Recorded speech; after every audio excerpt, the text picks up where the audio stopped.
एक बूढ़े भिखारी की अनोखी कहानी। हर दिन एक भिखारी दरवाजे के पास आकर भीख मांगता था और घर का मालिक हमेशा घर के बाहर आते ही उसे देखकर फिर जाया करता। कई बार उसके लिए गालियाँ भी बकता। वो कहता, तू जिंदा ही क्यों है? पूरी जिंदगी ऐसे ही भीख मांगेगा क्या? धरती का बोझ क्यों बना बैठा है? और कभी कभी उस भिखारी को गुस्से में वह धक्का भी मार दिया करता। इतना कुछ हो जाने के बावजूद अधिकारी के मुंह से सिर्फ यही निकलता कि भगवान भगवान तुम्हारे पापों को माफ करे। एक बार सेठ को धंधे में बड़ा नुकसान होने की खबर मिली। सेठ बहुत परेशान था कि तभी उसके दरवाजे पर वही भिखारी आया। गुस्से में अपना आपा खोते हुए सेठ ने उस भिखारी को पत्थर से मारा। पत्थर लगने के कारण भिखारी का सर फूट गया और उसके सर से खून बहने लगा। फिर भी दर्द से कहते हुए भिखारी ने इतना ही कहा, भगवान तुम्हारा पापा को माफ करे।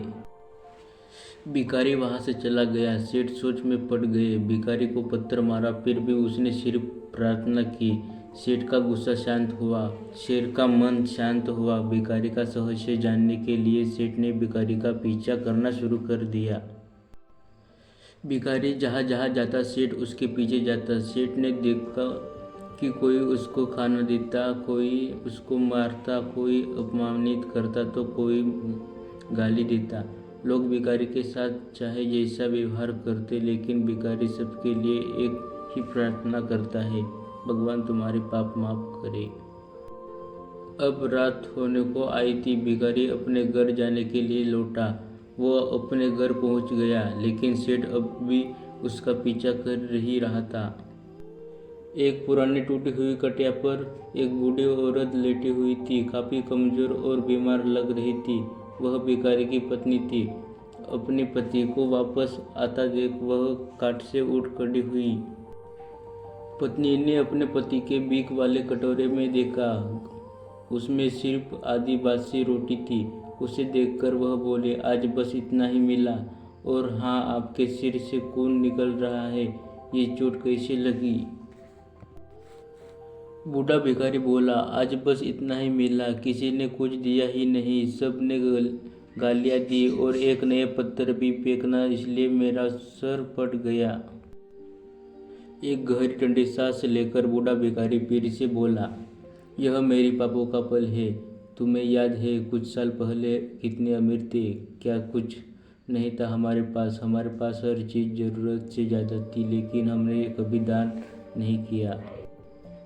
और उससे भी बुरा हमने उस अंधे भिखारी के साथ किया जो हमारे द्वार पर भीख मांगने आया करता था। बूढ़ी पत्नी की आंखों में आंसू आ गए।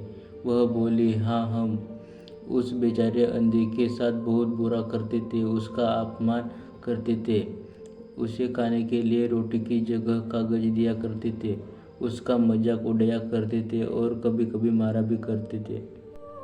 मैंने कभी उसको रास्ता नहीं दिखाया। एक बार मैंने उसके मुंह पर मिट्टी भी फेंकी थी और वह हमेशा दुखी होकर यही कहता कि भगवान तुम्हें तुम्हारे किए की सजा देगी, भगवान तुम्हारे पापों की सजा जरूर देगा। उसका श्राप सच हुआ और हम इस दुख भरी जिंदगी में आ गए। भिखारी बोला, हाँ, उसका श्राप सच हुआ, इसलिए मैं किसी को बद्दुआ नहीं देता, चाहे कोई मेरे साथ कैसा भी बर्ताव करे। मैं हमेशा उसके लिए प्रार्थना करता हूँ। मैं नहीं चाहता कि कोई भी हमारे जैसे जिंदगी का अनुभव करे, किसी को भी हमारे जैसे दुखों का सामना करना पड़े। वो नहीं जानते कि वह कितना बड़ा पाप कर रहे हैं, इसलिए अनजाने में हुए पाप की ऐसी सजा किसी को भी मिले, मैं नहीं चाहता। सेठ वहीं पर चुपकर यह सारी बात सुन रहा। अब उसे सब कुछ समझ में आ गया था। भिखारी और उसकी पत्नी ने वह आधी रोटी मिल बांटकर खाए और भगवान को धन्यवाद बोलकर सो गए। अगले दिन बड़ा भिखारी फिर से भीख मांगने गया। सेठ के घर के पास जाते हैं। सेठ ने पहले से ही गर्म रोटी या उसके लिए निकाल कर रखी थी। उसे देते हुए सेठ विनम्रता से बोला, माफ़ कर दीजिए बाबा, उससे बहुत बड़ी गलती हो गई। बूढ़ा भिखारी बोला, भगवान तेरा भला करे। इतना कहकर वह आगे निकल गया। इस कहानी से जो सीख लेने लायक है वह बड़ी ही सिंपल है कि आदमी चाहे किसी के बारे में बुरा कहे या भला कहे, लेकिन भगवान सिर्फ कर्म के हिसाब से उसको फल देता है। क्या हुआ अगर भगवान नहीं दिखता है, लेकिन यह बात बिल्कुल सच है, उसके खाते में सब का हिसाब बहुत बहुत पक्का होता है। इसलिए जब किसी के लिए कुछ भी करो तो अच्छा ही करो। धन्यवाद।